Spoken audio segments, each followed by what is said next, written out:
Here we have Tom. I see now we're streaming on YouTube. All right, so we've called the meeting to order at 7:04.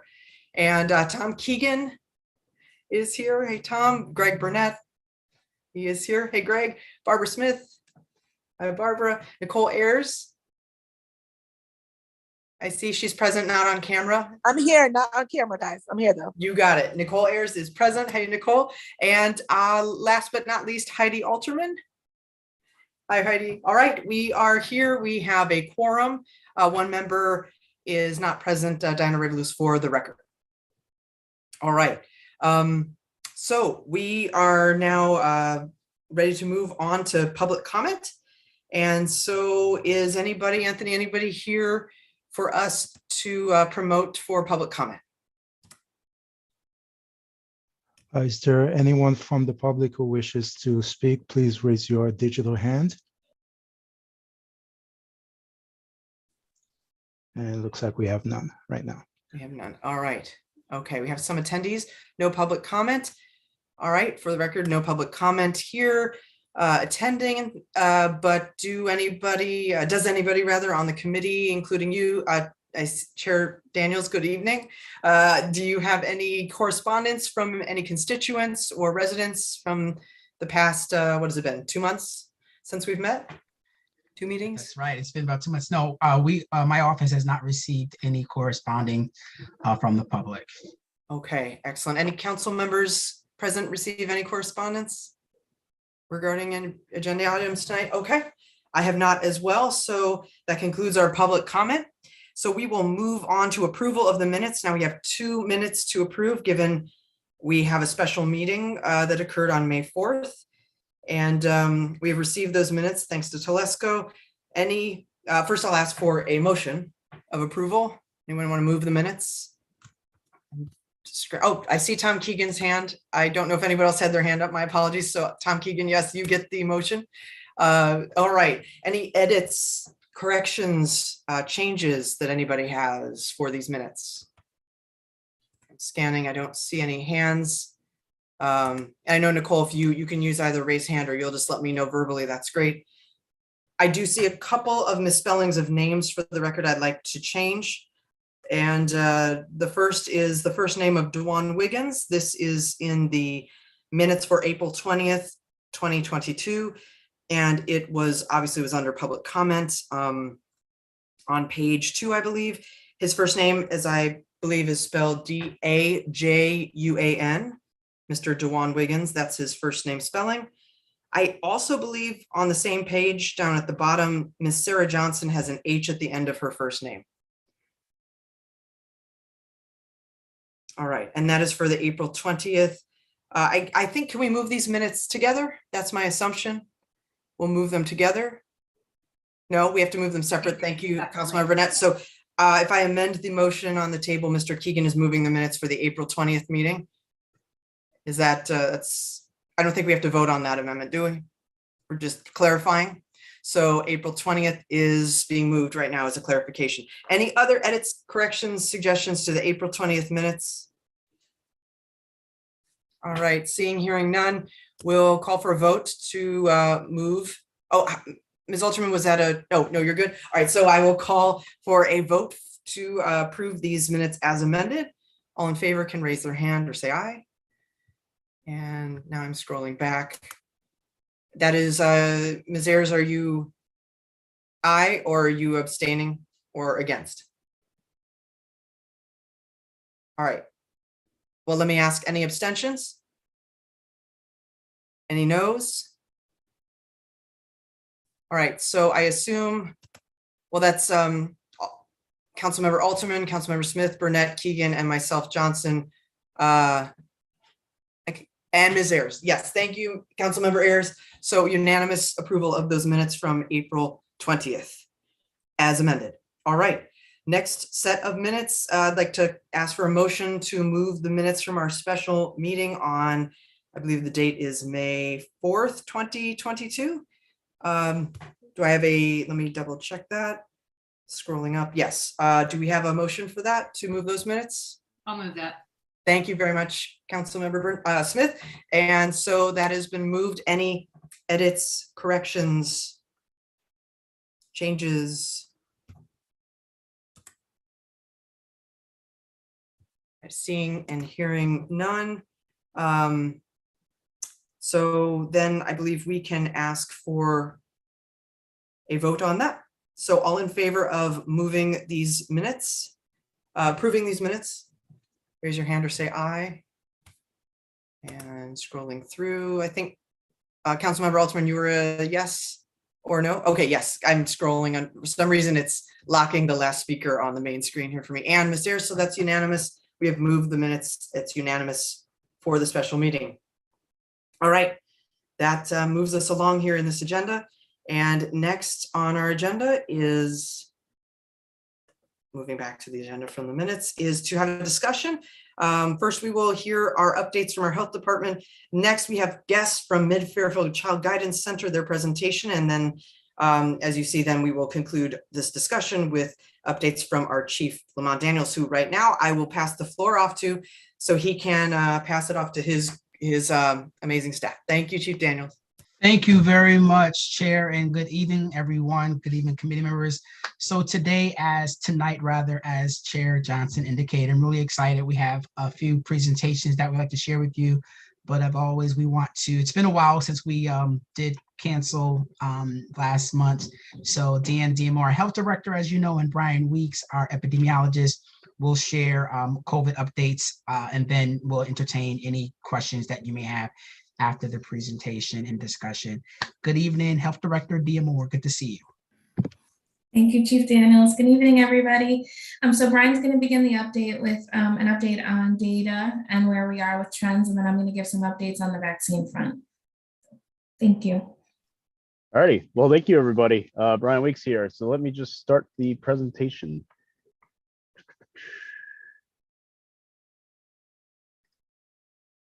Give me a second to make sure it comes up. All right, here we go. All right, so what you guys should be seeing on the screen is just a reminder that this data was pulled this afternoon as of June 15th, 2022, and is provisional and subject to change. So what I always like to start off with is the current stats for obviously the country and a global level, and then obviously the CDC community level. So we'll start off with the left-hand side here. This is from the Johns Hopkins University Coronavirus Resource Center. Global confirmed COVID-19 cases are about 537 million. Global deaths about 6.3 million. US confirmed cases about 86 million, and US confirmed COVID-19 deaths about 1.01 million. And so obviously that is the toll throughout the pandemic that we've been experiencing through these now many years of it. And so in terms of the CDC community levels, this is an important metric and framework that's developed to really kind of monitor COVID activity, especially in terms of healthcare utilization in like hospitals. And, you know, I've mentioned this before, but just as a little bit of a re-education, you know, there's 3 levels. It's a 3-tiered system. It has low, green, medium, yellow, high, orange. And obviously you don't want to be in the medium or high. And very fortunately for Fairfield County, just speaking about that quickly, you'll see in the zoomed in version of the map in the right-hand side corner here, Fairfield County is in the green along with New London County. New London has typically been in the green throughout most of this process, but just bear in mind, only like a couple weeks ago, Norwalk, the Fairfield County was actually in the high or orange category. We were there for just 1 week, fortunately. But it just goes to show how rapidly things can change relative to the COVID situation. As well as there still are 6 other counties in the state of Connecticut that are still in the medium or yellow. So now speaking in terms of the country, in terms of the high category, we have about 9.74% of the country still in terms of counties that are in the high, 32.75% of counties in medium, and then 57.5% in low. And as you can see, and you may recall from the prior presentations, especially when we were seeing the uptick relative to BA.2.12.1, the subvariant of Omicron, the Northeast was getting hit quite hard. You know, remember upstate New York was all orange. Obviously Connecticut was, you know, mostly orange as well, along with Massachusetts, New Jersey. Fortunately now it's, you know, it's a more yellow and green. You have some orange relative to New Jersey right now. So they're still getting hit a little bit hard. There's still obviously still yellow in certain parts of these states as well. But as you can see, the COVID activity has really expanded, you know, with BA.2.12.1's territory expanding to really, especially Florida, a popular tourist destination, the Mid-Atlantic region, parts of the Midwest, the Southwest, as well, especially even the West Coast. I mean, fortunately, California hasn't turned completely orange, but it has been jumping around. And don't forget, only a few weeks ago, it was actually mostly green. And so things do rapidly change. And then keeping in mind, also like Puerto Rico is also in the medium or yellow level. And also just speaking on a global level, a lot of the Caribbean still being impacted quite a bit. And so that's also a very popular tourist destination as we are in the middle of the summer or close to the summertime, right? We are 6 days away from the official start of summer.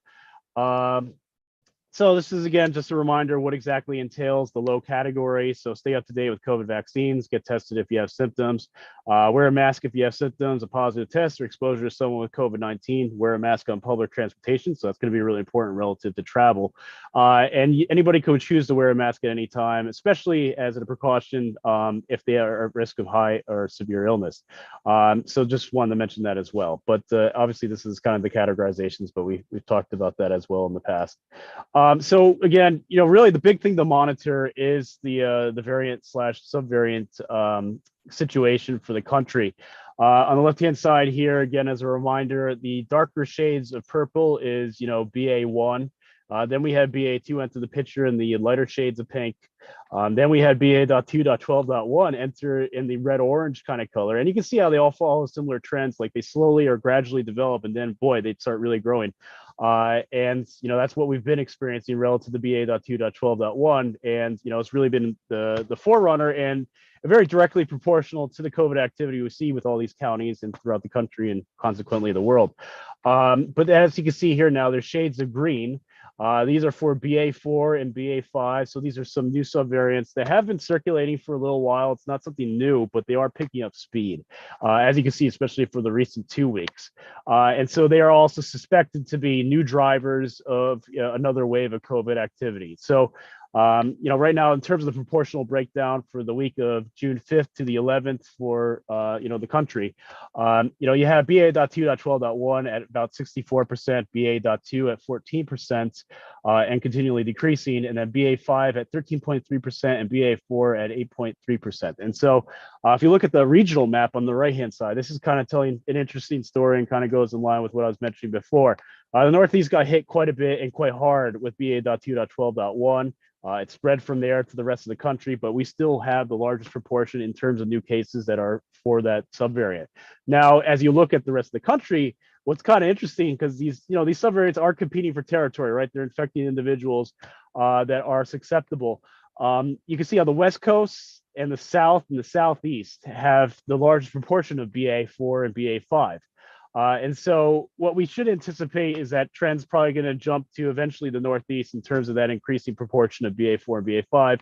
They seem to have the characteristics that would succeed in outcompeting BA.2.12.1. So that's not great. And there's also been, indications that somebody can be reinfected as well. So there's also that issue, along with obviously the evasion of vaccines as well. That plays into its success in spreading. So it's something to keep a very close eye on. Again, it was first, detected in South Africa, but obviously has made its way globally and consequently this country as well.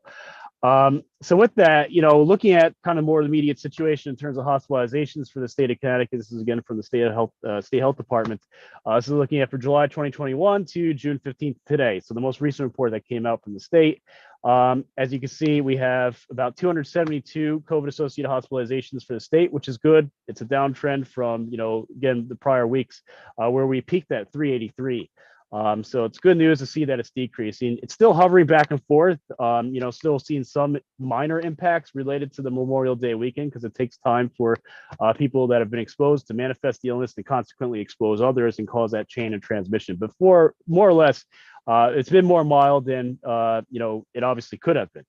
So we're very grateful for that so far in terms of what the data is indicating, especially with the hospitalizations. But nonetheless, just to break it down, Fairfield County is about 22% of those new COVID hospitalizations, Hartford 39%, and then New Haven County about 26%. And so just kind of jumping to the next slide, just kind of breaking down where we're at in terms of case rates for the big 7 Connecticut cities by population. You can see Norwalk is at 22.5 per 100K with a percent positivity of about 12%. So the highest is actually Stamford at 26.7, 14% positivity. And the lowest is Danbury at 14 per 100,000 with 12.1% positivity. So you can see the range has narrowed in between the lowest and the highest in terms of the big 7 Connecticut cities. But obviously, we're performing somewhat similarly to Stanford, as well as, some of the other cities like New Haven and Waterbury aren't too far off from us as well, along with Hartford. So just something to keep an eye on. It's obviously the range has decreased, and fortunately, it's a downtrend as well. So if you again look at it for Norwalk over the weeks, we were at 36.8, 37.2 where we peaked, 33.4, 22.5. And we anticipate that with the new update from the State Health Department tomorrow, it should put us somewhere in the 10s, so maybe like 16 or 17, somewhere around there. And so that's also good news to just see that trend decreasing.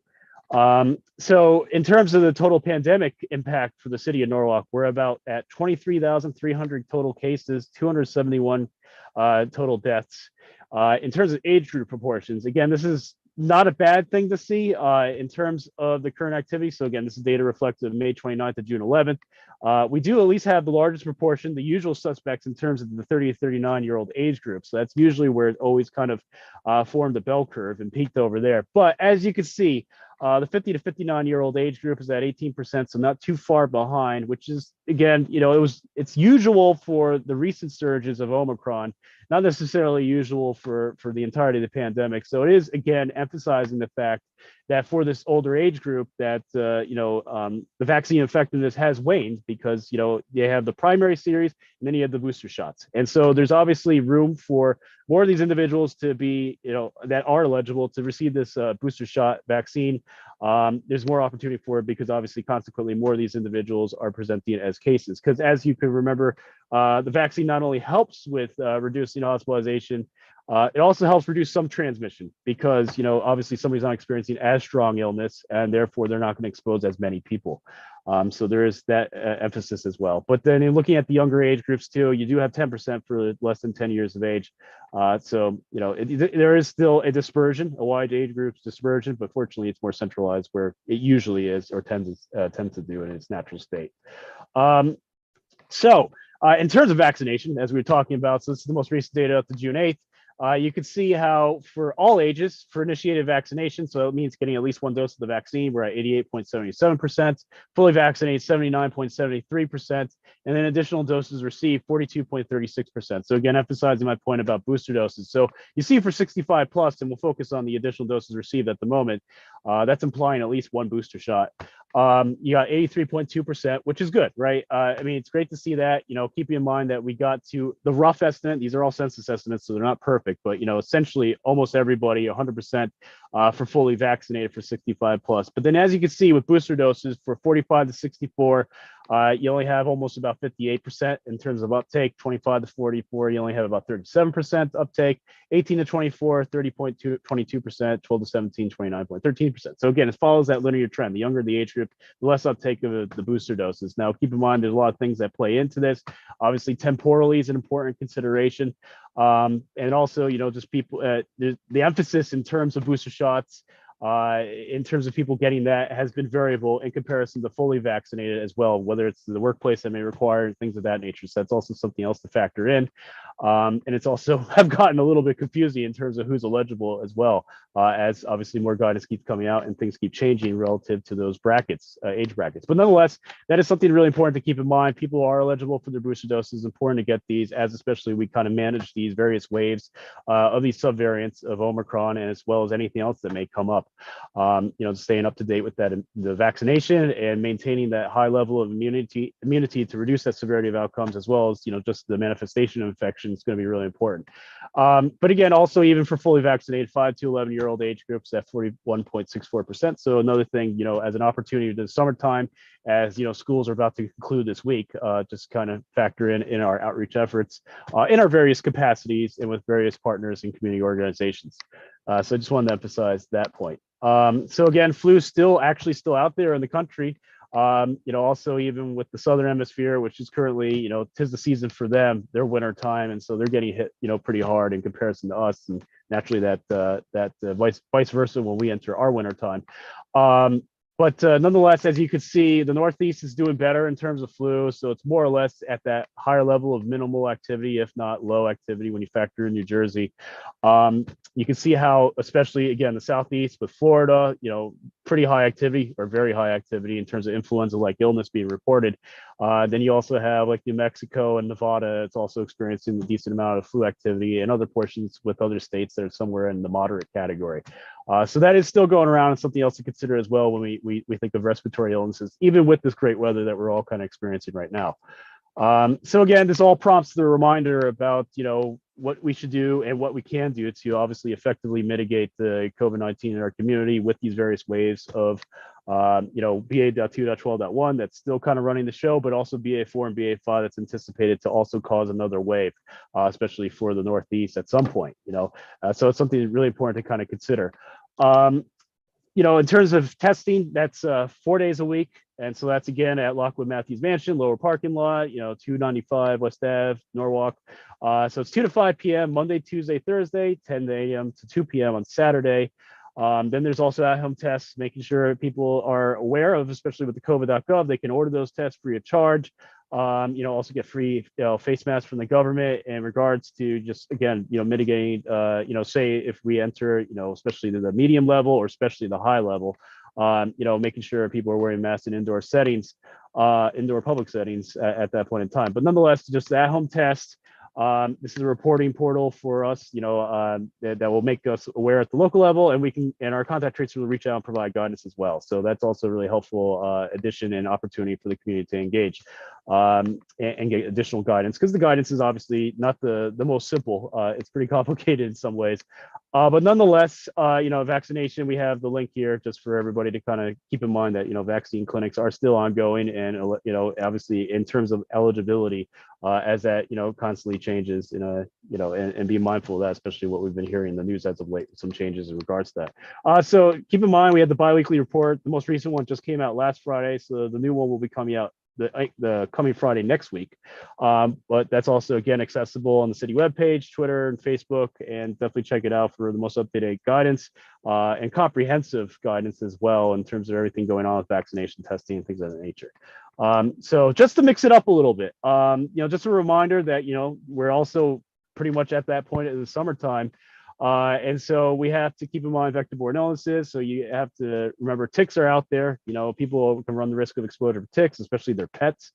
Be mindful of that, taking the proper precautions to mitigate the, picking them up or their pets having them, checking their pets before coming back home after walking their pets. It's going to be really important to help mitigate tick-borne illness and that risk that's inherent with that. Now, also just keep in mind that, 'tis the season for mosquitoes. Right now on the left-hand side, what you're seeing is just the map of all the trapping stations that the Connecticut Agricultural Experimental Station has set up. We have two, fortunately, in Norwalk, one at Cranberry Park and one in Rowayton School. None of them, no mosquitoes detected thus far, but bear in mind that they've just been supplying this surveillance information. So as the weeks go on, we'll get more up-to-date info, but also in double checking surrounding towns like Darien, New Canaan, Weston, Westport, Wilton. Fortunately, they don't have any detected mosquitoes at the moment, but knock on wood that holds. But being mindful of that, this doesn't necessarily imply that there's no mosquitoes around. It's just a lower activity. So be mindful of that, especially as people travel and go to other activities in neighboring towns and outside the state. Mosquito activity is going to vary, and so taking those proper precautions and using proper insect repellent and things of that nature as we engage in these various activities and enjoy the summertime and good weather. So that is just the update. Thank you, everybody. Thank you, Brian. If I can just give some updates related to vaccines. So there's a lot of effort right now, a lot of activity around like evaluating and authorizing vaccination for the younger age group. So outside advisors to the FDA actually voted today to recommend that the agency authorizes Moderna and Pfizer vaccines for children as young as 6 months old. And so this is a process, right?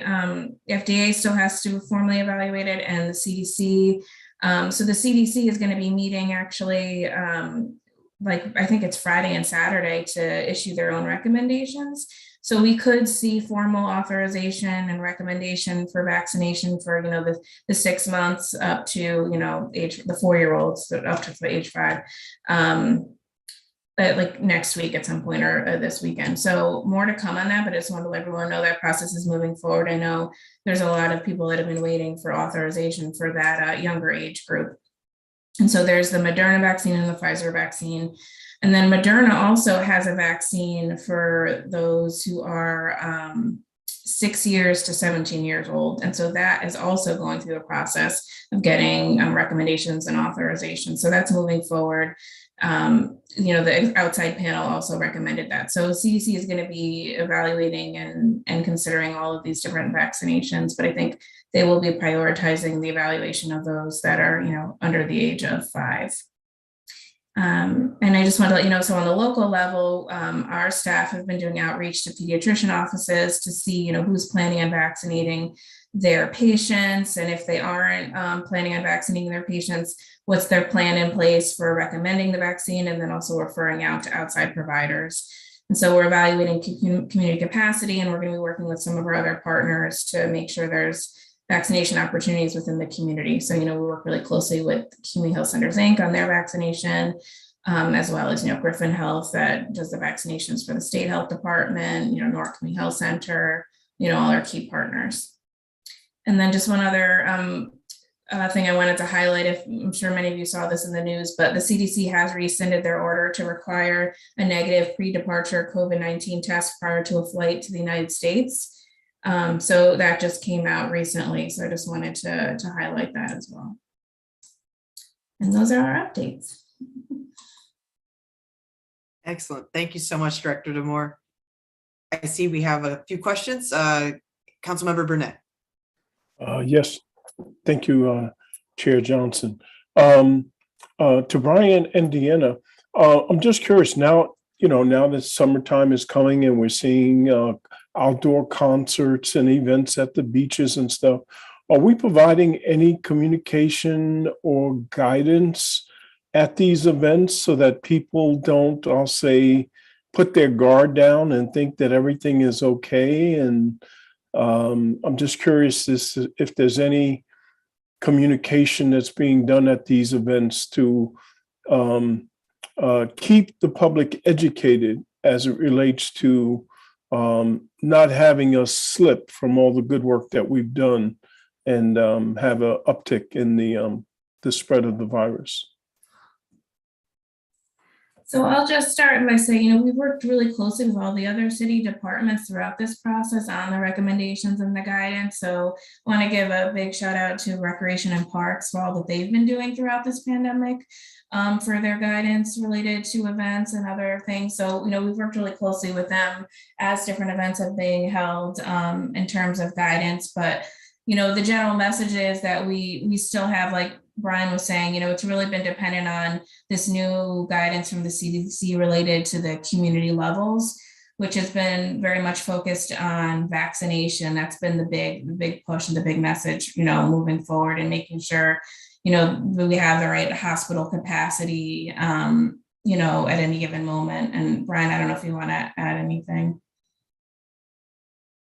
Yeah, I mean, just in regards to like the social media posts, the mayor's reports and, other mayor commentary, it's the mayor also presents to the Common Council, and as we also do these meetings and other meetings, obviously there's the city messaging service, especially as things uptick too. Getting, making sure people are aware of that level of urgency. But yeah, obviously we're doing a lot of different things in terms of trying to get those communications out there. And people being mindful, as you mentioned, in regards to making sure their guards up, because we got to be ready for BA4 and BA5 because it's likely going to cause an uptick. It's a matter of when. And so it may come in a couple of weeks. Obviously, it has conditions that could contribute to it. But fortunately, as you mentioned, with more outdoor events, it's actually better because there's better ventilation. So there's less opportunity for transmission. So people being aware of that. Ventilation is an important thing, especially in indoor public settings. But then wearing masks, if obviously somebody feels comfortable wanting to, as well as if they're high risk of that severe illness.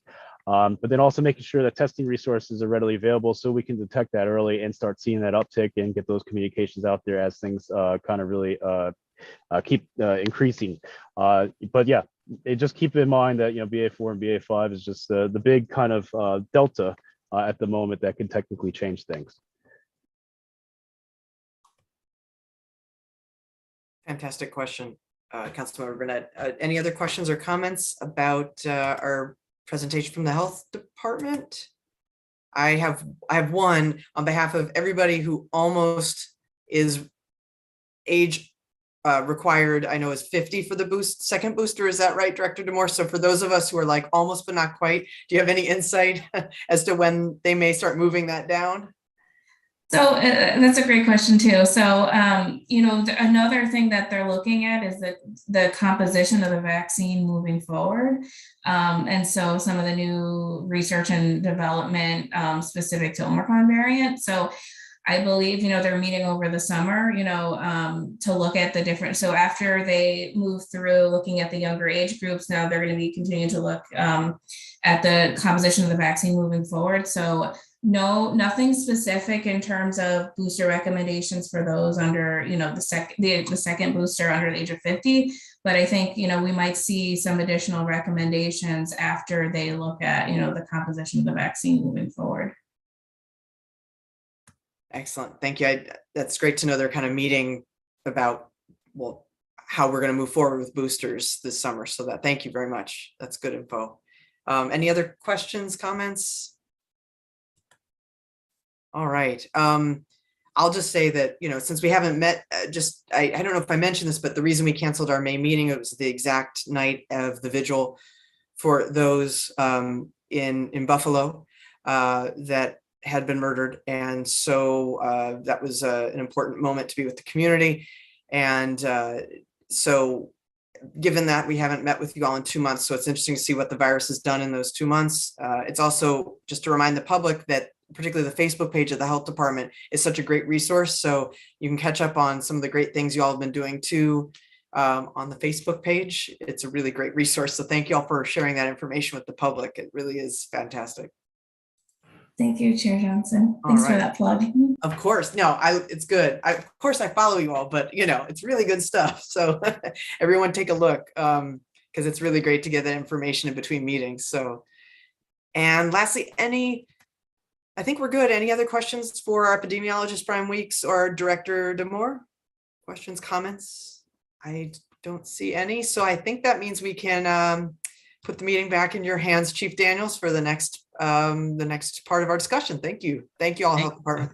Thank you. Thank you, Deanna and Brian. Next on our agenda, they're known as Mid-Fairfield Child Guidance Center, but I'll let them share the name change. But way of background and context, those that served on this committee 2.5 years ago, which was my first assignment when during the end of 2019, the Governor Lamont supported unaccompanied minors in Connecticut. As a result of that, what most people don't know that in Lower Fairfield County, during that time, we received up to nearly 51,000 young people that entered our state. And Norwalk had its fair share of unaccompanied children that arrived.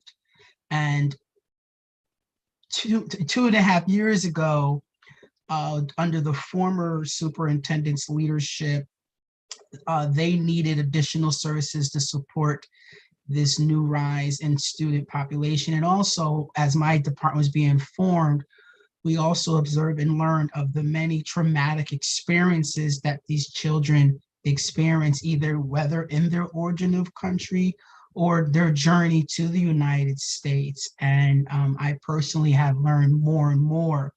And so 2.5 years ago, the city of Norwalk stepped up to identify a resource to serve this particular population, specifically around the trauma and what they've experienced.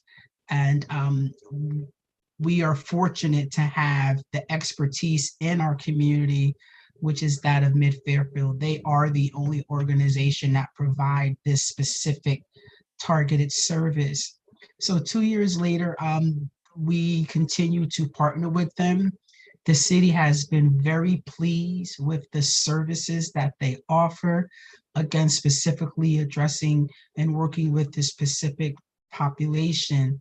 And I also want to uplift that I believe they're going to share that oftentimes when you're looking at the sustainability, when you're looking at both private and public funding partnerships, I also want to articulate this is a good example of what a private and public partnership can do. And they'll talk about a little bit more.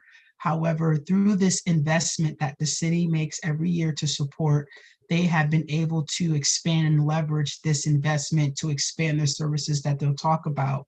And so, from a department perspective, this is exactly what we want to see. We all know that government can't do everything, the private sector can't do anything, but most certainly if we can come together and partner, we can do a lot of great things. And this is an example of the ability to use our funding opportunities and then the private sector opportunities to build program and to support our most vulnerable residents, in this case, our children, who are here, many not by choice, but they will share that. So without further, and then also, as you all know, this was supposed to be done last month. There is an action item. So we were prepared to do the presentation last month and then the action item. So you'll also, I am also requesting approval for the Common Council so as to continue the program. And I will make a note that we have the money in our budget. So I'm not asking for new money, just asking it to be released and doing a contract for another year as they continue to provide these critical services. So I'll turn over to Gail, who is the executive director, and she can introduce the team. And then welcome, thank you all. And we're looking forward to hearing what's been going on since the last time we shared time together. Thank you, Lamont. Thank you so much. As Lamont said, I'm Gail Melanson. I'm the executive director of our new name, Mid-Fairfield Community Care Center. And with us today, we have Marissa Mangone, who is our director of development. And we have Clara Mesa, who is the director of the LINK program that you'll be hearing about today. So Marissa, I'll let you say a few words before I jump into my piece. Sure. Thanks so much, Gail. As Lamont mentioned, this has been an incredible partnership with the city and Norwalk Public Schools. I always say in an introduction, first and foremost, I am a Norwalk resident and a parent of kids in Norwalk Public Schools, and I couldn't be more honored and proud that this type of work is happening right here in a community that I love so much. As Gail mentioned, we have recently changed our name to Mid-Fairfield Community Care Center. And Barbara, as you can see, that logo really represents the magnitude and the diversity of the services that we offer. And you'll see there's a heart in the middle of that logo because that's what we lead with. Again, Gail will talk about our programs and services, and we have some exciting news about our expansion of this work. But again, I can't thank the council enough for this investment, and Lamont's leadership and partnership has just been remarkable. So I will share these slides, and as mentioned, you'll all be getting this deck after. Bear with me. And I have a daughter coming in. My apologies.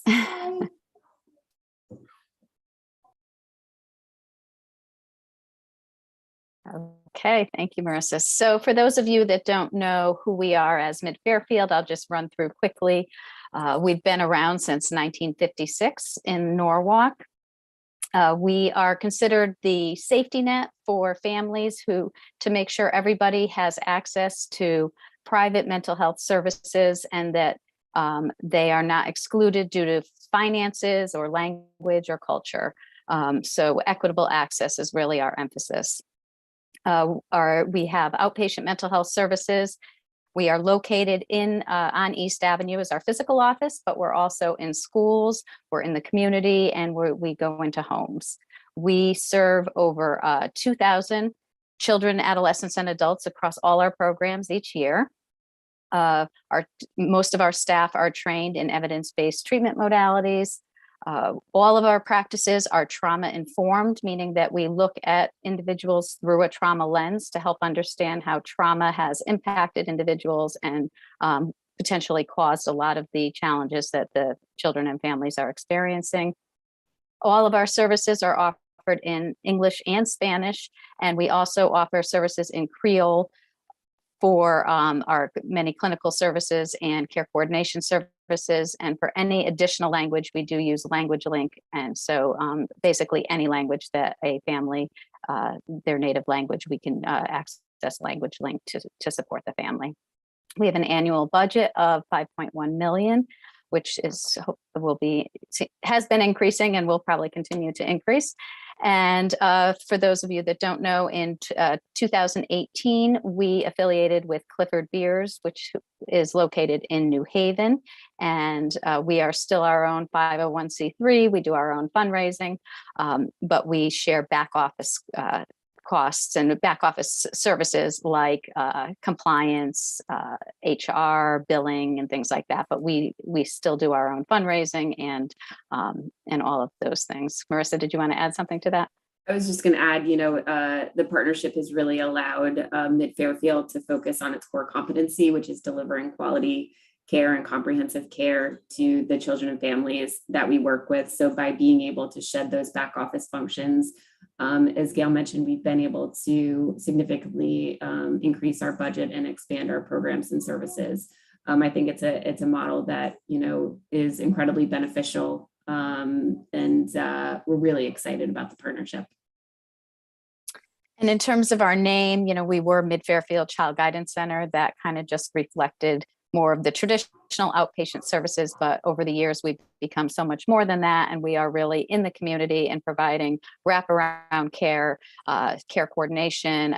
We're in the schools, we're in the community. So our new name has, we felt, really reflected better the work we're doing in the community. So in terms of the services, this is just a graph that shows age and by program who we're serving. So if you kind of look across, basically we're serving all the way from prenatal moms through adulthood between all of our programs. So some of our programs are serving just the younger ones, birth to 5, birth to 6. They're providing in-home services. As I mentioned, we're in the schools. We're providing victim assistance programs. We have enrichment programs. So we have a very comprehensive in terms of the age range we're providing in our services, as well as the level of support from, care coordination and assistance with concrete needs, all the way to individuals who have more intensive clinical needs and are coming for therapy 3 to 5 days a week for, 3 hours a day. So we offer the whole spectrum of services. And we also offer evidence-based services. So we have our dialectical behavioral therapy, trauma-informed care services that are all evidence-based, and we are collecting a lot of data to show the efficacy of our work. In terms of our bilingual services, so we are the primary provider for comprehensive behavioral health services for the Spanish-speaking population in the Norwalk community. So our services, we have a bilingual psychiatrist, we have bilingual therapists, we have bilingual care coordinators, we have bilingual consultants. So we have a breadth of services that can provide comprehensive services to the monolingual Spanish-speaking community, as well as other bilingual or monolingual individuals. We work with families to develop service plans that are culturally sensitive and really are responsive to the individual needs. So it's not a cookie cutter type of program where this is what you get. It's really based, it's driven by the family, and it is meant to address the individual needs of not only the identified client who may or may not be a child, but the entire family as a whole. Our staff are bilingual and bicultural, which is important because they really look at the unique cultural differences, including the race, ethnicity, national origin, religion, age, gender, all of that. We look at all of those factors when we're providing services to families. And as I mentioned, all of our services look through a trauma-informed lens, and as you will hear from Clara later, a lot of the families that are being served specifically with this LINK program have experienced extensive trauma, either in their journeys to come here or in their countries of origin. So it's very important that all our staff are trained and able to look at these families through a trauma lens. And our clinicians also practice cultural humility. So I will turn it to Clara. Good evening, everyone. My name is Clara Mesa, and I am the Director of Community-Based Services at the Mid-Fairfield Community Care Center. Before I get started, I just want to remind those of you who were here last year may have noticed the name change in the program specifically. Last year, we were the ELL School-Based Initiative, but now we are the LINK program. Similar to our agency name change, it was a little bit, is motivated to better reflect the population that we're serving and the kind of ability for families to refer to what program they're a part of. ELL School-Based Initiative does not translate into Spanish, so that made it really hard for families to identify who was actually servicing them. And you'll hear me say LINK a lot. It's LINC, as that was in the beginning of the presentation, and it stands for Latinx Integrated Care. So I just kind of wanted to start off with that to, when you hear it, you know what I'm referring to. Before we could dive into the details of the program itself, we did want to share this slide to highlight the growing population of the multilingual learners in Norwalk, as Lamont mentioned at the very beginning. And we really wanted to track, particularly in the last about 15 years, how much the population has grown. The majority of these multilingual learners have arrived from Latin America, and the city of Norwalk really recognized the immense need. And together we met and we strategized how we could collaboratively support our most vulnerable population in partnership with Norwalk Public Schools so that we could provide these embedded school-based and in-home clinical services and care coordination services to the immigrant students and their families arriving in Norwalk and attending Norwalk Public Schools. In addition to the increase in numbers, the needs are also incredibly intensive and complex within this population. I'll go a little bit more into detail as we go through the presentation, but I did want to highlight a couple of layers that you'll see on this slide, because many of our multilingual learners often also have to work to support themselves and their families, which leaves them limited time for their academics. With that, we also have a lot of students who have interrupted educations and as a result are overaged for the grades that they are placed in. And that's an additional stress on top of them needing to master the English language. Next slide, please. So if it wasn't for the city's initial investment to support this very vulnerable population, we wouldn't be able to provide the additional support through our LINK program as we have to date. The students we're serving come to Norwalk, as Lamont mentioned, not by choice in the traditional sense, but by necessity. The students are often forced to leave their native countries due to life-threatening situations, including community violence, chronic physical abuse, exposure to domestic violence, sexual violence, and extreme political unrest. Many of these students and their families chose to come to Norwalk because they either had a family member, a friend, or an acquaintance living and thriving in our community. The graphs on the right hand of this slide give you a snapshot of the number of both the basic needs, such as access to food, housing, and medical insurance, and the traumatic exposures that these students and their families have. I want to point out that on average, students enrolled in our services report at least 5 different trauma exposures at intake, and that's despite the fact that they often underreport their trauma exposures, which I'll get a little bit more into in the next slide. Next slide, please. Perfect. The specialized population we serve in this LINK program often present with a lot of unique risk factors. We have trauma, acculturation, separation, and educational challenges as some of the most prevalent stressors that our team learns about as we begin working with families. In many cases, families are also initially reluctant to receive our services because of factors such as cultural stigma associated with receiving mental health services, and also the stigma about talking with outsiders about family functioning. So due to the vulnerability of this population and the pervasiveness of the traumatic exposures, many students and families often underreport their traumas, like I mentioned before. So here's an example. When we do our intakes, we have a trauma history screener, and our clients often answer no to the following question. Has your child ever been unexpectedly separated from someone he or she depends on for love or security for more than a few days?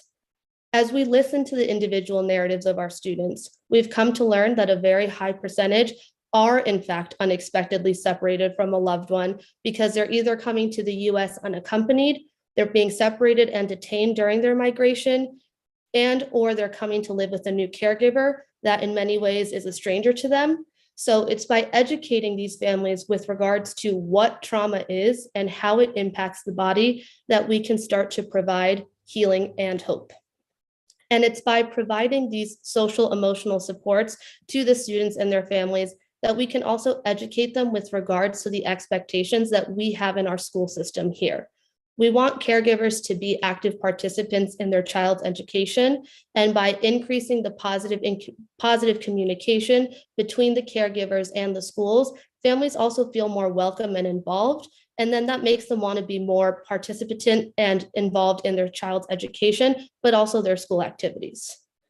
We know that there are limited bilingual resources both in the school system and our community, so our fully bilingual team is able to provide support to a group of Norwalk residents that brings these unique set of challenges, and it also allows us to serve as a bridge so that we can link between the community and the school setting.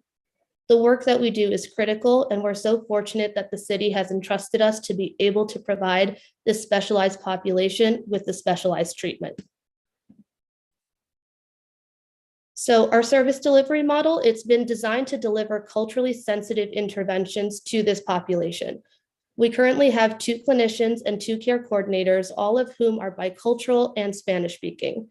Due to the complex needs of this population, length of clinical services are expected to average about 12 to 18 months, and care coordination services average between 6 and 12 months. Of course, this is all depending on the individual needs and the progress of both the client and the family unit. Within our model, we have the flexibility to provide wraparound services to meet the families where they are. And thanks to our partnership with Norwalk Public Schools, we've been able to enter the schools and offer services during the school day so that we can reduce barriers to care, such as lack of transportation, and also allows us to closely collaborate with the school personnel directly. We're able to offer home visits as well, which allows us to better engage the family system and provide that psychoeducation regarding the importance of prioritizing mental health. We also provide these services year-round, which is unique because not all school-based services are able to do so. And our partnership has also allowed us to work closely with Lamond and his department to respond collaboratively and effectively when needs arise in our community, which we are so appreciative of.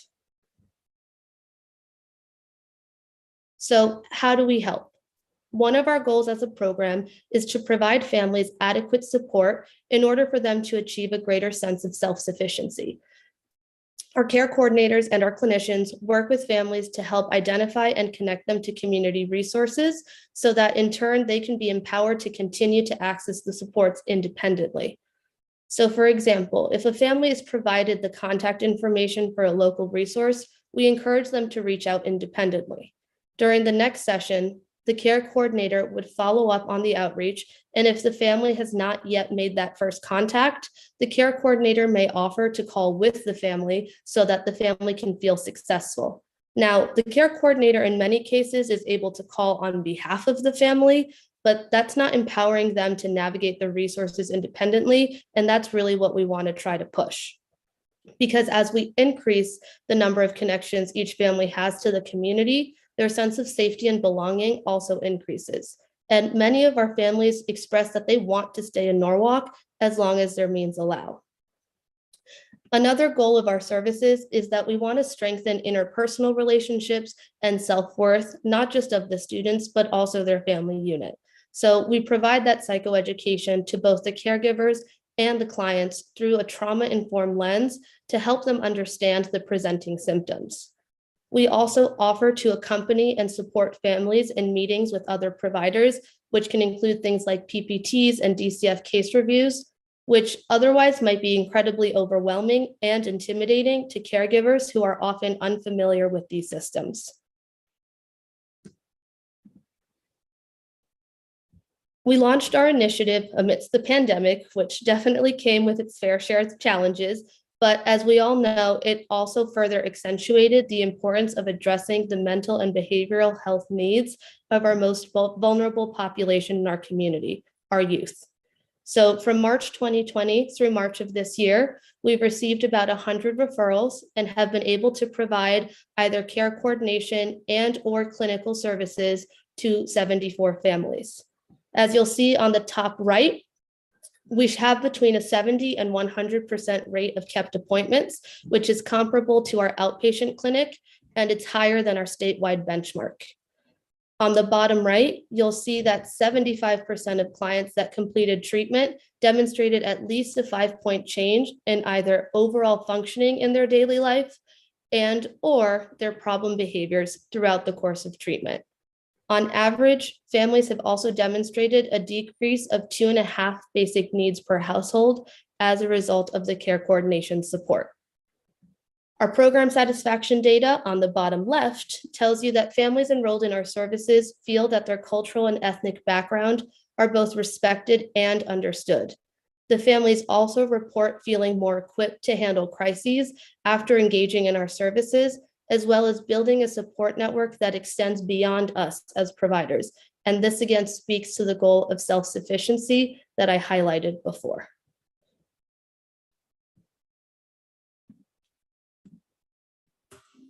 So thank you, Clara. It's amazing, amazing work that you and your team do. And just wanted to highlight some next steps and what we're looking towards is, as Lamont mentioned, this is really a unique program and is not possible without the city's investment.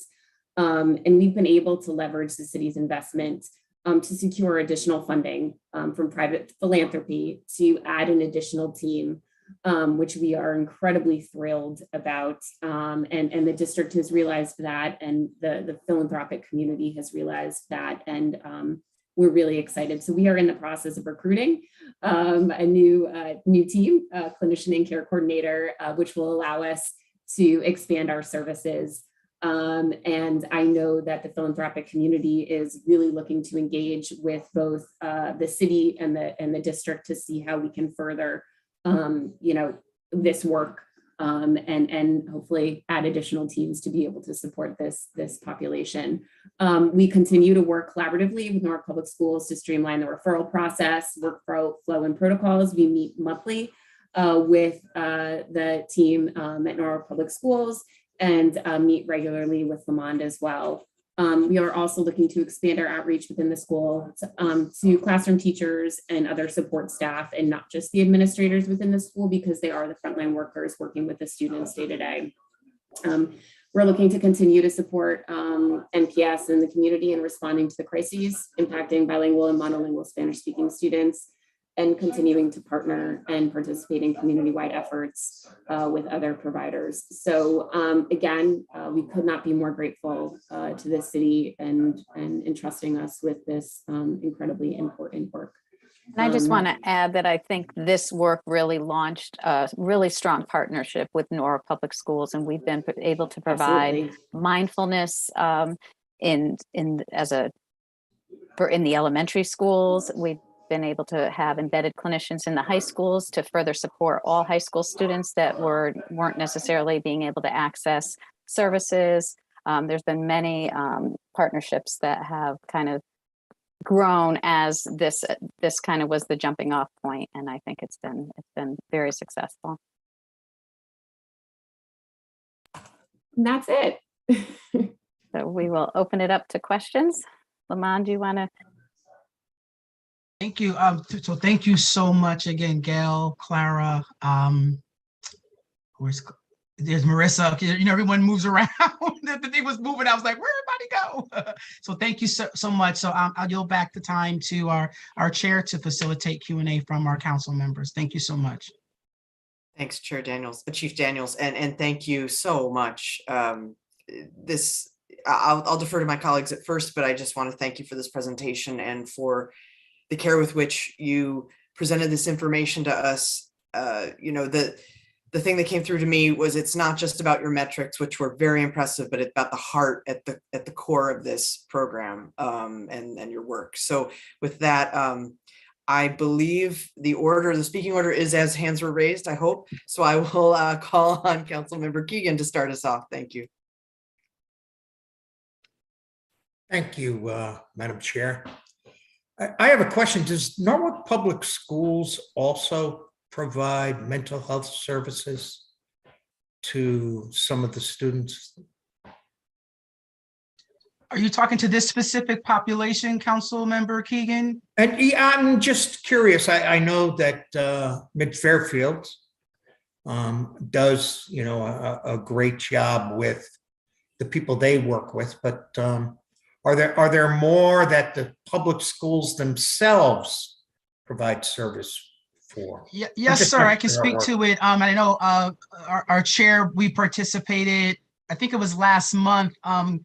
Councilmember Keegan, I don't know if he was on that call. We did a thorough presentation with the public safety. I don't know the name.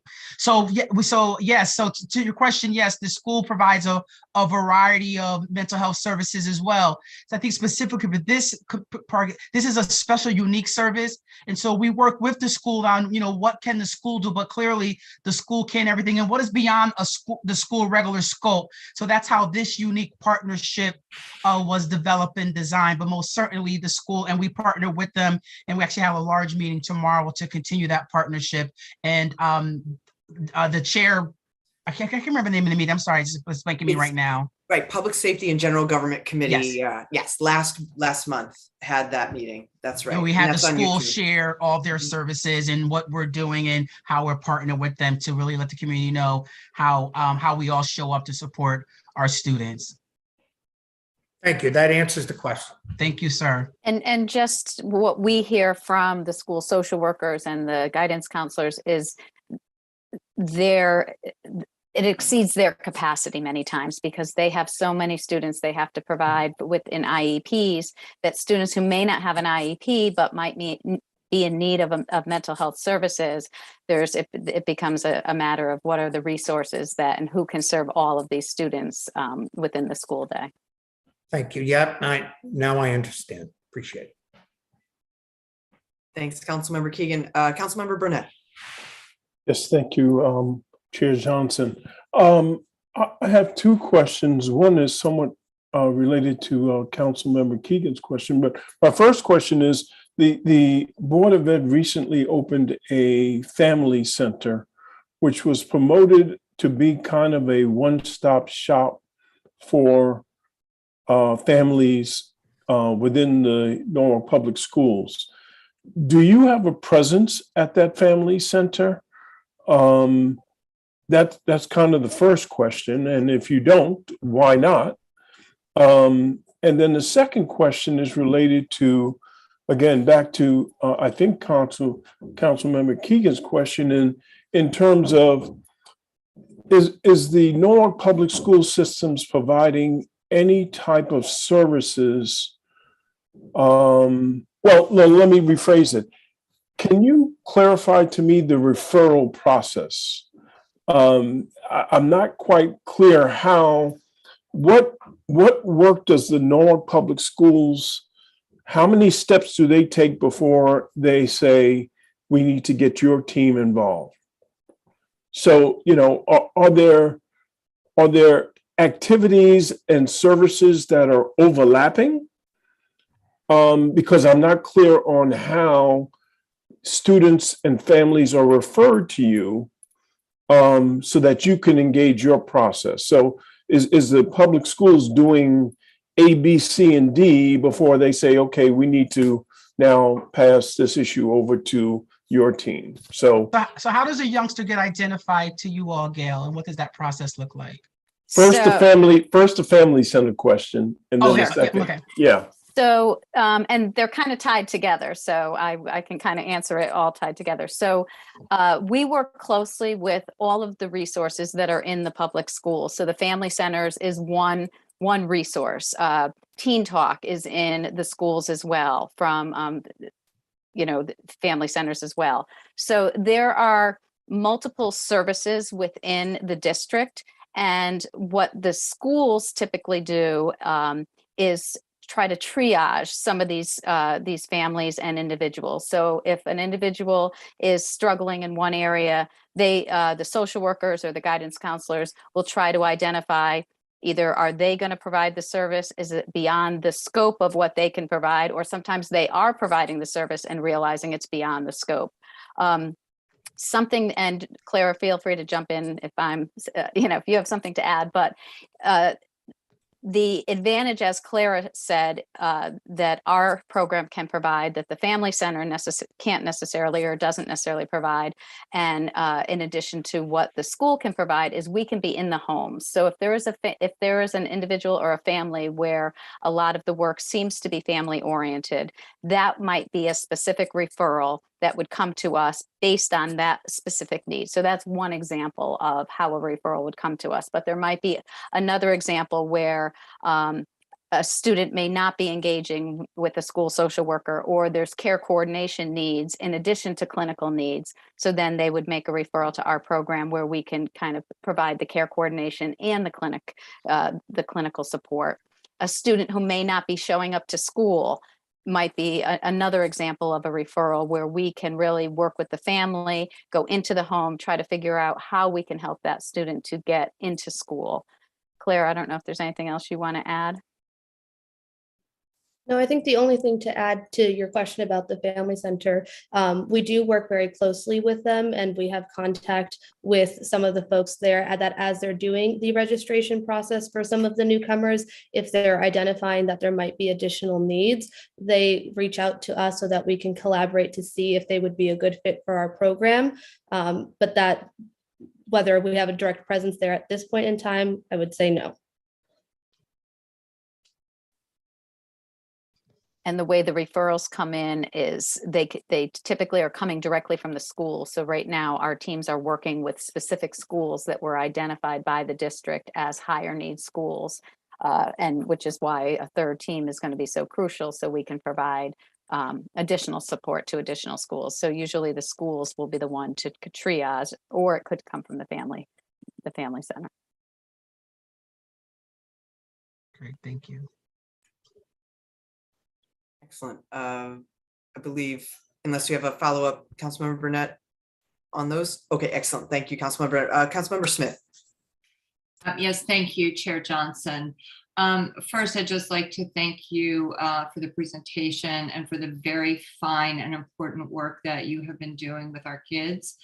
I'm remembering back 2.5 years ago when you first presented to us, how very emotional and difficult that presentation was, to hear what these kids were going through. Perhaps it was particularly emotional for me because I was working as a teacher in Norwalk High School at the time when we received so many of the unaccompanied minors. You know, they were not in my classroom because of being an English teacher, but as a teacher, you know, you have other duties, and I had instructional strategy classes where, you know, some of those students were attending, and the trauma was so clear. And, you know, sometimes it was just a matter of just being there for the kids. You know, there's a language barrier, making sure that if they needed to get to a counselor that they could. So just thank you so much. And I, you know, speaking from the bottom of my heart as a council member, that we were able to provide the funding you needed to get this program up and running, makes me feel, you know, really proud that we're able to do that. So, and Gail, I think you answered the question that I had, which is, I do recall at the time that you placed a full-time clinician in Norwalk High School. And so I believe you said earlier that you do have clinicians embedded in the school. So they are there full-time to work with the kids right there throughout the day? So we have 2 clinicians that are embedded in the high schools right now. Those are not for this specific population, but there are clinicians that also work in the high schools, as in addition to some of the other schools that serve each of the high schools. So they are assigned. So any referrals that come in, and the other point I forgot to make with the previous question was, in terms of the capacity, there are resources in the school, but typically there may be one social worker who speaks Spanish to serve all of the schools. So this is an added resource in terms of the Spanish speaking population for the care coordinators and the clinicians. Yeah, you know, and I imagine, you know, just, you know, through you got the program up and running, you're there for the kids, you're providing the support, and then COVID, must have made it so challenging, to service those students. It did. And I think it was great timing, however, because many of these students did not have access to technology, and really no one was in contact with these families. So thank goodness for our team who was able to reach out, connect with the families, let them know that there is an online platform, and through the collaboration with the city and funding that was available, we were able to give people access to technology so these students could engage in remote learning. So was there some collaboration there with the Family Navigators program? Just curiously, Lamont? Oh, absolutely. Yes. Absolutely. Yep. Okay, a lot. Yes. Okay. All right. Thank you so much. Thank you for Thank your you. kind words and your support. We appreciate that. Councilmember Smith, that was one of my questions coming up. And so to see how all these programs that, under your leadership as chair during this time, I remember that. And to see how these programs come together in collaboration is really, really fantastic. Councilmember Alterman. Hi, thank you, Chair Johnson. I just wanted to say, so I first met Clara when I was helping families in need at Cranberry, and she was amazing. And I just assumed she was like a full-time staff member at the school. And somebody had, and I was emailing her a lot, somebody had to explain to me, what she was doing there. And I thought, oh my God, I just was so impressed with how hard she worked and how much she cared. And then I met other people and everybody cared just as much. And it really, it really was very, very impressive. But also just how much they do actually coordinate with other organizations is really important. So I just wanted to give a shout out. Y'all are great. Thank you. Thank you so much. Thanks, Councilmember Alterman. Any other comments, questions, clarifications from council members for Mid-Fairfield? Not seeing any hands. Then I'll take the opportunity to ask a few. Again, thank you all so much for this presentation. And I do remember that very emotional meeting where we had this presentation from you, and it was right after the policies were set in motion that also had these unaccompanied minors coming to our community. So my questions are back to, I think, some of a few slides, but I can recall that the metrics you showed, and I'm very interested because you exceeded your goals, and those goals, metrics wise, were very, these were achievable goals, but stretch, it seems to me. Even so, you've even surpassed that. So that is that fair to say? I mean, these seem to be. That's my impression of it. But I'd love to hear your thoughts on that. And then second of all, related to the metrics, I see your case management metric is at 100, which is wonderful. So that's retention. And then if that's the case, the other metrics around 70, what do you think would be some deltas for you there? Even though I think that based on, tell me if you think those are meeting your mark. And if so, what that means. Hopefully my question is straightforward, maybe not, we'll see.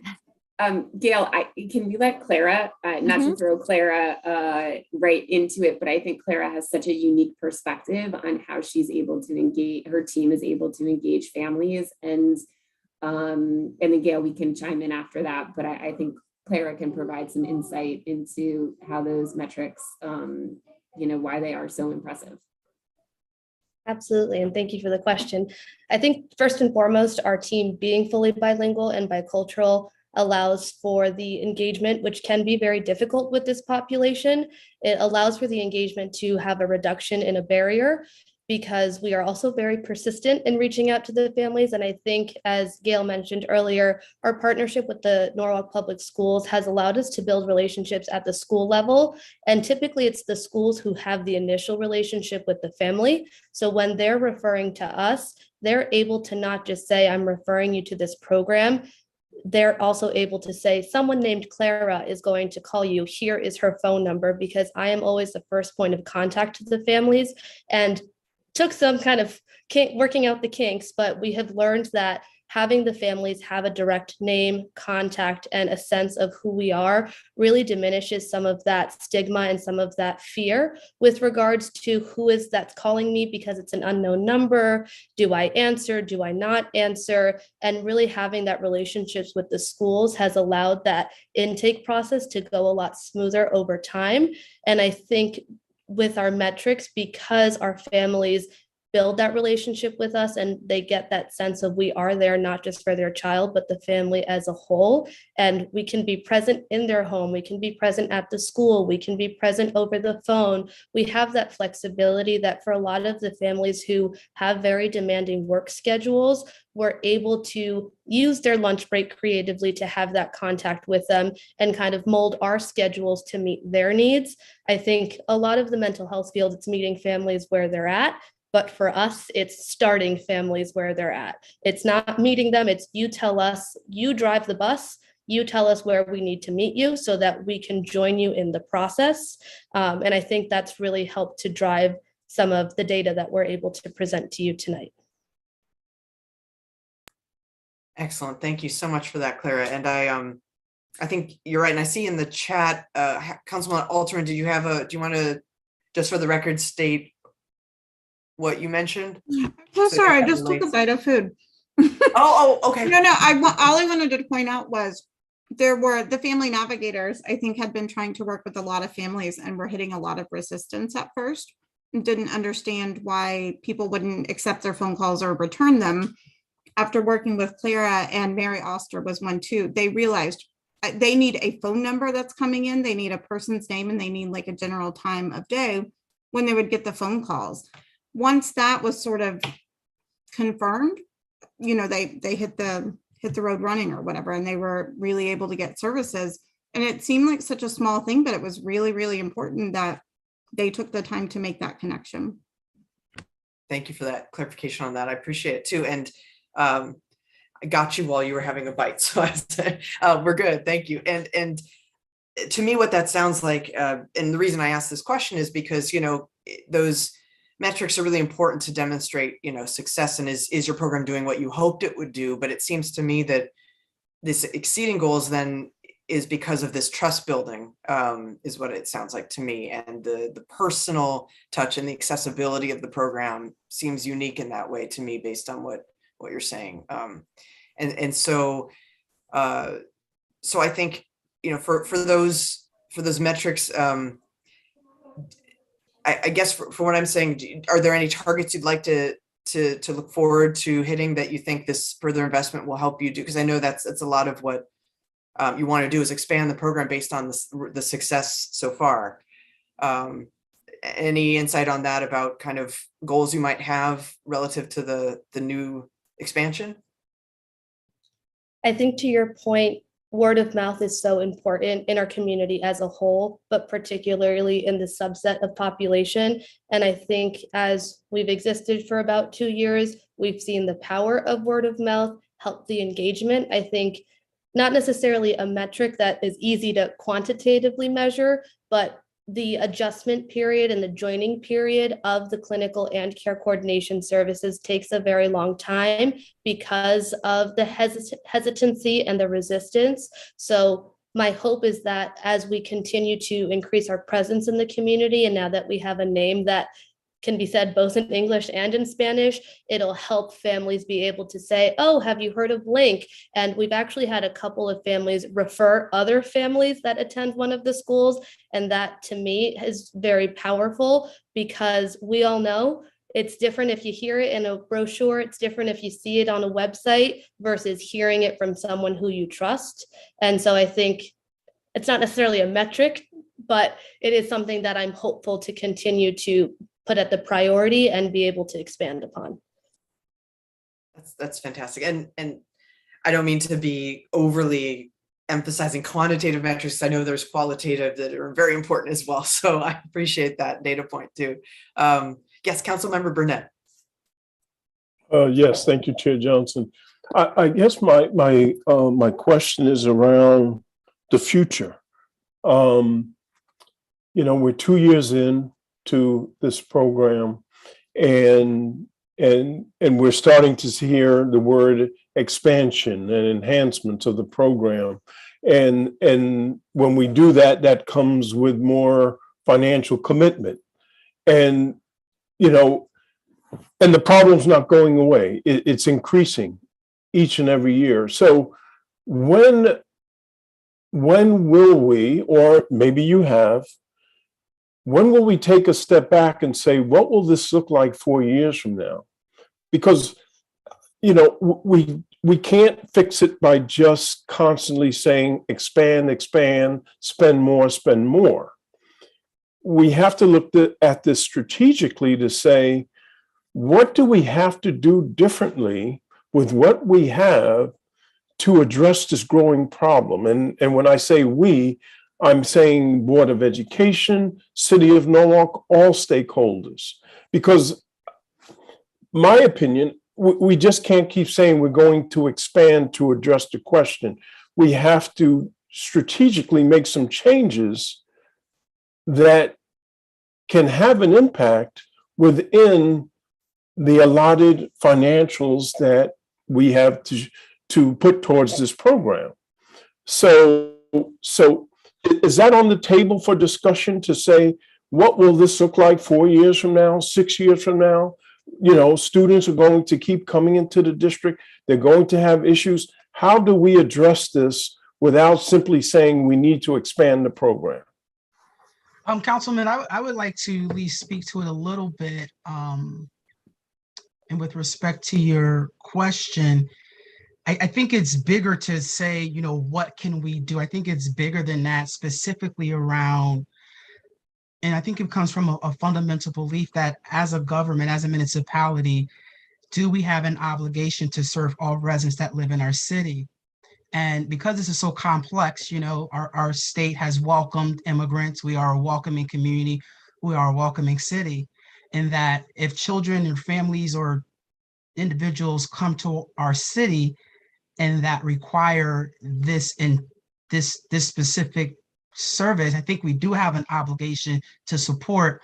As Councilman Keegan said, and, you know, there's so much to discuss. You know, there's a strong partnership both from Norwalk Public Schools, from the city side, and specifically with Mid-Fairfield. So to say the expansion is needed in a sense that the city has made an investment, as you heard through this conversation, it was the city's investment to get underfunders to say how we can help.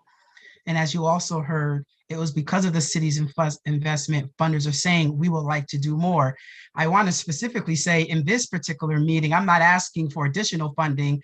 I'm asking for the same funding from a city perspective, but that's my role and responsibility. However, we do know, as we just read, as the census come out, and this is probably a bigger issue, so I don't want to belabor it, but you know, the demographics are changing. So I think as a city, we are grappling with how will we show up and serve our most vulnerable residents? And I think that's an ongoing question, to your point, from a department perspective, from a common council perspective, from a nonprofit perspective, from a state perspective. But what I can say is that, and when Chair was speaking, the metrics, those are our metrics as well. We work tirelessly with our community partners that if you are receiving city dollars, we work with you, we partner with you. If we're not pleased with your metrics, we have those conversations. And we may do some course correction, some course action. And, we haven't had that situation under my leadership, but I can assure you that if that comes to where partners that receive taxpayers' dollars, we hold them accountable. And if they can't provide the service to the quality that we need, that's a different conversation. But I'm very pleased, and we have continues to be impressed.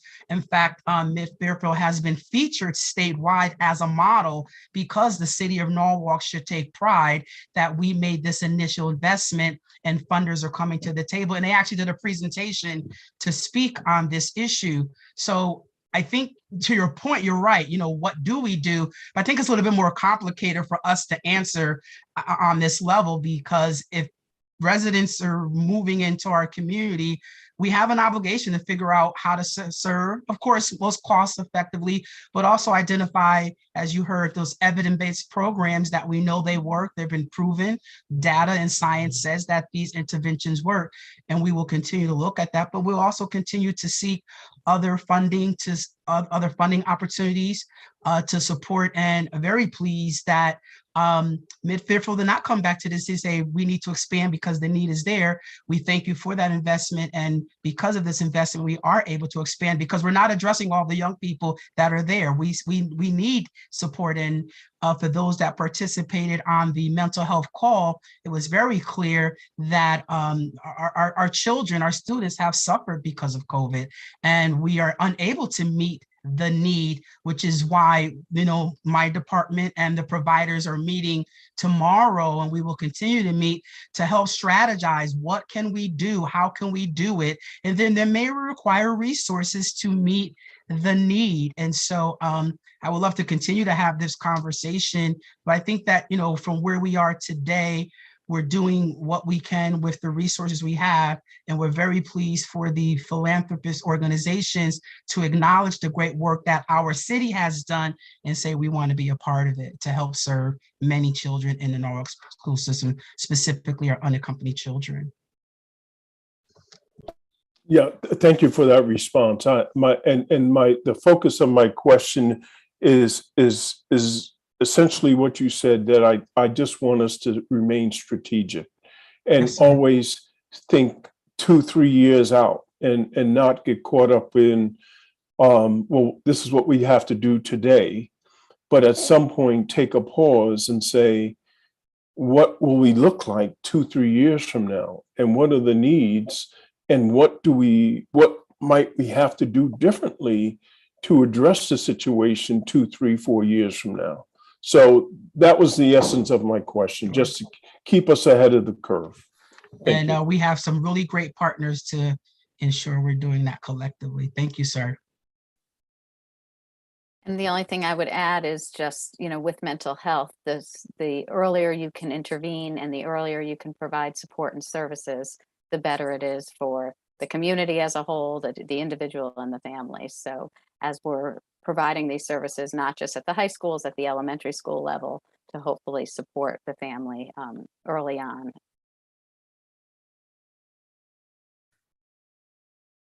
Thank you. Council Member Alterman.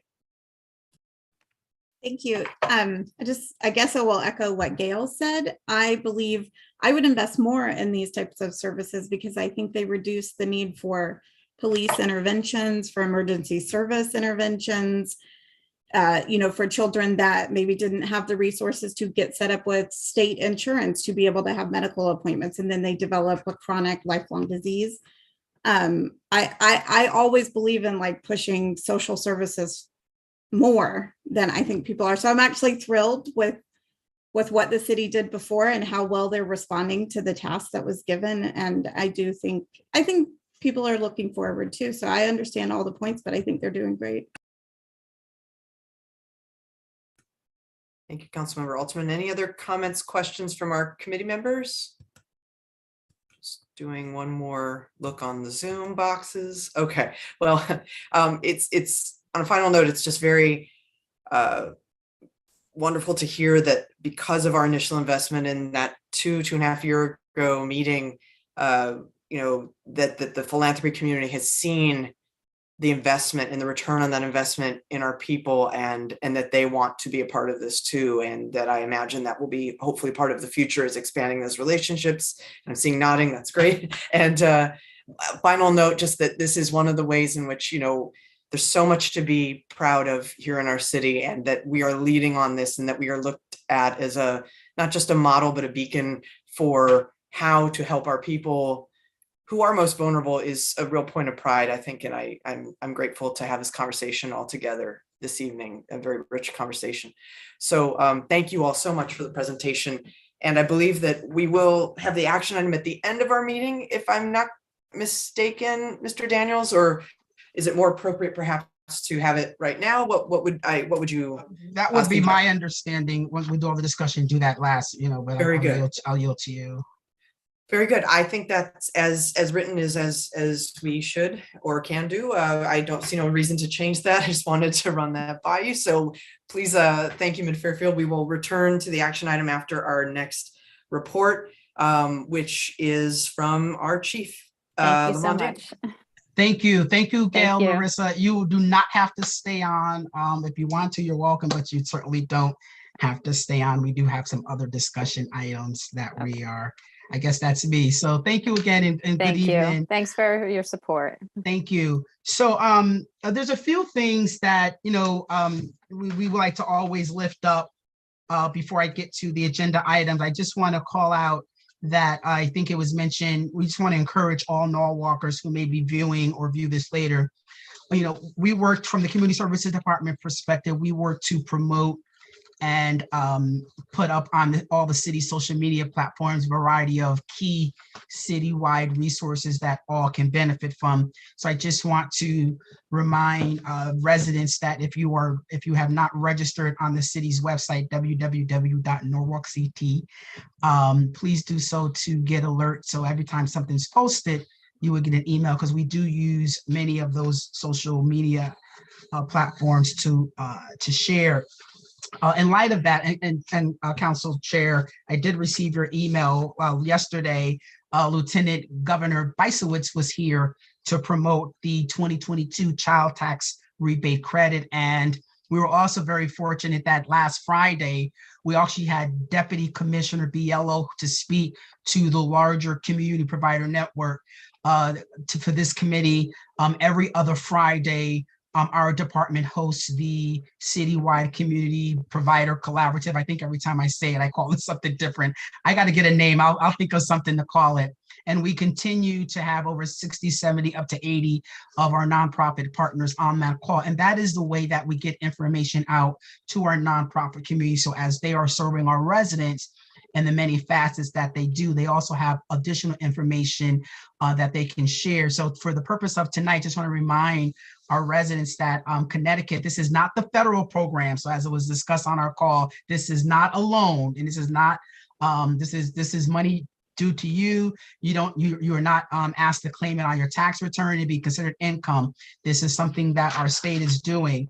So I would just encourage our residents. I just want to give the website, because I'm not going to go over the entire presentation, and it should be like right here in front of me because I have his slide deck. Here it is.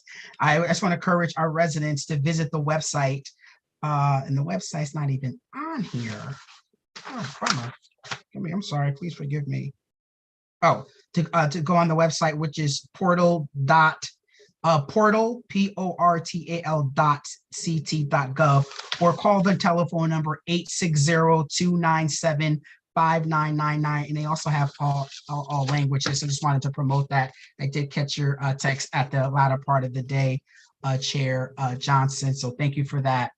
I also want to promote, to know me, I'm always going to say I want to make sure we cover our seniors, and to our seniors are watching, this will also be promoted on our social media platform, the Norwalk Senior Center. Thank you, Anna Vivian.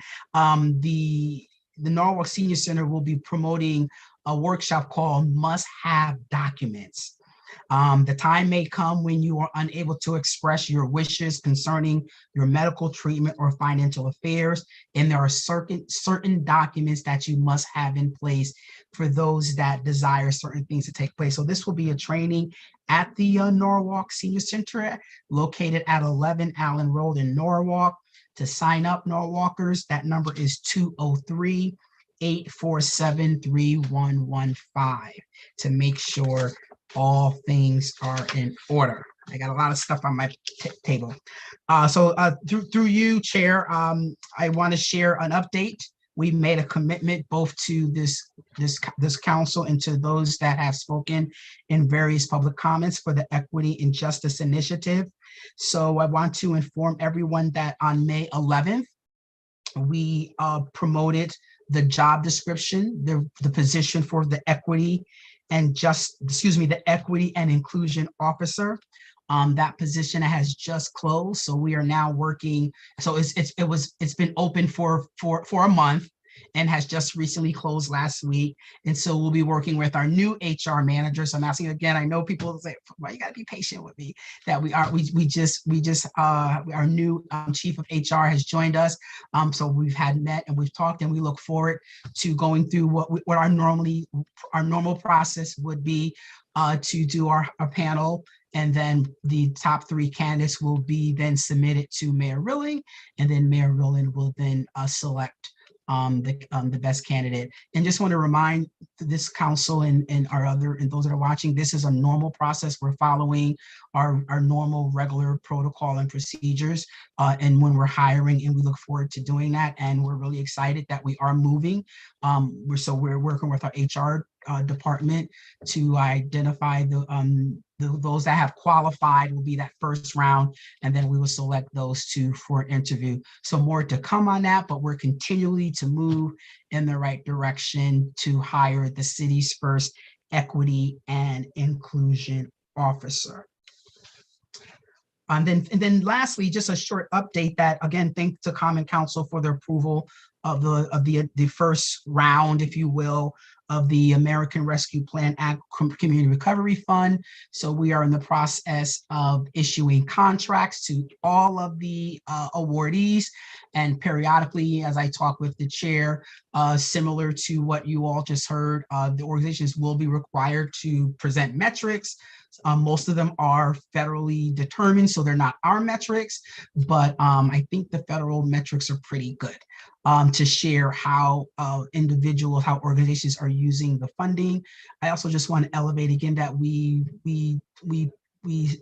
awarded quite a few organizations with mental health, because that was one of Mayor Rowland's priorities.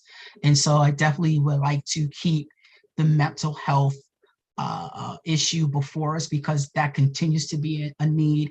I can tell you that on average, in a course of 5 days, probably my calendar, about 2, maybe 3 or 4 of those days, I'm in mental health discussions around identifying how we continue to advocate for resources from the state, from the federal, from all levels to expand or provide the need, because definitely all providers will tell you that the demand is very high, and they're doing their very best to meet the demand because the demand is high.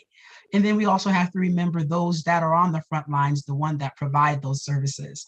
And sometimes they need time for themselves, and that's the self-care piece. So it impacts the entire system of mental health. But I want to thank publicly all the providers that provide mental health services in our community. They have risen to the occasion, and they continue to do the best with what they have to serve our children, our teens, our adults, our seniors in this time. Many residents have been impacted, and our nonprofits are on the front lines supporting them and engaging them to get them to a place of well-being. So that includes my updates. I'll definitely, Chair, entertain any questions from the council committee. Thank you, Chief. Questions, comments for Chief Daniels on his portion of our discussion? One more go of, I think I just saw a hand. Yes, Councilmember Burnett. Yeah, thank you, Chair Johnson. Just a quick question. As it relates to the new chief for the inclusion and equity, did we get a healthy slate of responses as it related to the job posting? I guess I would say, how are you defining healthy? More than one?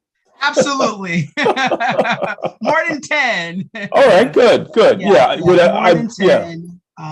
Good. And we'll be meeting to review them. And then, again, with consultation from their HR director, new HR director, we'll be looking forward to identify those for interview and continue to move forward on the work that we've laid out and committed to do, sir. Good. Thank you. Thank you. Excellent. Any other questions, comments? I can say from my piece, just for mentioning it here in the meeting, because I know it's important, we have Equity and Justice Initiative on our our agenda for the community, that myself as chair of this committee with the chair of ordinance, Leisha Shanahan, have been talking about ways to move forward the ordinance piece for the commission itself, the Equity and Justice Commission. So I just wanted to mention that tonight in consultation with Corporation Counsel, obviously, because we're talking about an ordinance. So just so that is out for everybody who may be watching. And I also see Anna Vivian put in the chat that child tax rebate, it's portal.ct.gov/DRS. And that was, I know, just thank you, Chief, and the Lieutenant Governor herself yesterday said, you may be eligible and you don't know it, so take a look. Very true. And it is open until the end of July. So that is something I know, Anna Vivian, we were there yesterday, and I know we mentioned our Family Navigator program there as a way people can also maybe get some access to this program.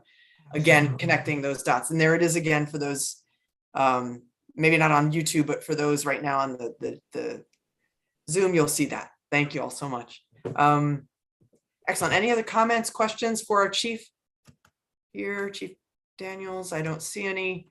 All right. Well, I will move us forward to our action item tonight then. And I can enter that in. I will read it and then ask for someone to move this motion. So moving on to number 5, action items. Authorize the mayor, Harry W. Rilling, to execute any and all agreements, documents, instruments, or amendments as may be necessary with Mid-Fairfield Child Guidance Center Incorporated for continued in-home mental health and family support services for public school children under the Community Services Department for the period July 1, 2022 to June 30, 2023 in the amount of $399,996, account number noted. May I have a motion to, or may I have someone move that item? That is Councilmember Smith. I saw your hand first. Thank you for moving the item. Discussion, questions, comments about the item from the committee? I know we've had a robust conversation, but questions, comments? Not surprising given our robust conversation. So perhaps tonight we can ask for and call for a vote then. All right, so seeing no objections, or I do see a hand. Okay. Nicole, Councilmember Ayers, is that a question or comment about the program, or are you ready to vote? Oh, I was voting. I apologize. Oh, no, we're good. I was eager to vote. Sorry. Yes. All right, then let's go. Then we will vote. So all in favor of this this action item, this motion, I see 1, 2, 3. Councilmember Ayers' hand is up. Let me just scroll really quickly. Thank you, Councilmember Keegan, for keeping that hand up. I see you. All right, that is unanimous on this item. It has passed unanimously. Thank you all so much. And I see Mid-Fairfield has dropped on the call, but I know they'll get the news. I will alert them. Very good. I bet so. I bet so. Before I call for one more motion, I just want to say I have a personal action item, which is to thank one of our council members tonight, Councilmember Keegan. I almost don't even want to say this, but this is your last community services committee meeting. Oh, wow. I'm just, it's hard to say. So I'm just going to say that. And I just want to give space and opportunity to give you not only a round of applause, but our thank you for being an amazing colleague. A person of great heart and insight. I don't know if any of my colleagues would like to share, but I see hands. Yes, Councilmember Ayers and then Councilmember Smith. Thank you, Chair Johnson. To Tom Keegan, the one and only, the great Tom Keegan, hats off to you, young gentleman, for just the stellar work and the way in which you have maneuvered and condoned yourself around us. As being someone new to the council, you have always been a person that I could talk to and bounce ideas off. You have called me and we've had great and robust conversations. And for that, I will always be grateful for you. As this is the community service committee, you are a true light in this community. You are a true person of community service. Many people don't know the many things that you do and how you do it, because you do it without recognition. You have a servant's heart. And for that, I say, Tom Keegan, job well done. You deserve this retirement. You deserve this rest. And I am just so happy to be able to sit next to you in the chambers for this little time. So thank you so very much. Thank you, Nikki. And Councilman, thank you, Nikki. Councilmember Smith. I'm just so sad you're leaving, Tom. Yeah. You know, Thank you've you, just been such a valuable member of this council, of this committee, of every, you know, you come to every committee meeting. You have been so dedicated. You know, we talk all the time. You know, we're friends. We're friends, and I'm going to miss the friendship. I'm going to miss the you know, professional collaboration. It's a huge loss to the council and a loss to the city that you're leaving. But I want to wish you all the best. And I know you're going to have a great retirement in Florida. You'll have Elizabeth there. You're just absolutely darling daughter. What an incredible young woman she is. And I just wish you all the best. Well, thank you, Barbara. I appreciate that. I can promise all of you this, that, you know, Florida may seem a long way away, but I'll be watching you and I will be rooting for you from where I am. Thank you. And we also get to do this again at the last council meeting. So Yeah. So, you know. This is just the first one. Thanks so much, everybody. It's been a pleasure serving the city with you. You guys don't know how much it means to me that, you know, we all got along so well, and we all wanted the same thing, which is we wanted to do good things for our community. And I value all of you as friends and colleagues. You don't know how much you've helped me to grow in the last couple of years. And I thank you as much as you're thanking me. I thank you even more. And Chief Daniels, keep up the good work. Oh, thanks, Councilmember Keegan. On that note, I'm Motion to ready to adjourn. go. We're ready to go. Then we have a motion. Who would you like to give the motion? Motion to adjourn. All in favor? All right. Thank you, Councilmember Keegan. All in favor? That's unanimous. All right. Good evening, everybody. Thank you all so much. Bye-bye. All right. Good night. Take care. Be well.